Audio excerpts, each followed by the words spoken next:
Tapi China ni nak jadi apa? In the geopolitical context yang dikatakan multipolar world ni kan.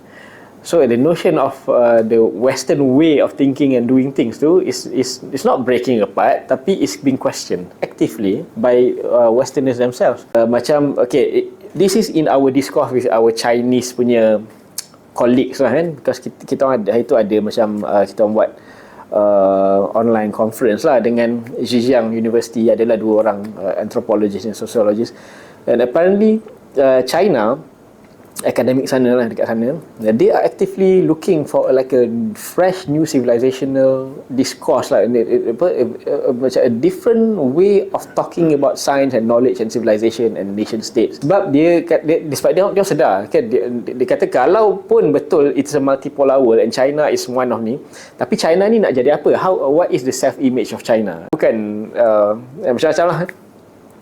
So they need they need a new metaphysics lah, in a way. Their best bet is to root it back to Confucianism, Confucius. Tapi sama juga dia tahu kita tak boleh nak copy paste pada yang apa yang ada tu, copy paste kat ni will not work. Tapi macam mana tu? How do you, dia kata macam mana you nak reformulate or restate benda yang memang pada dia is already a reality in the Chinese consciousness.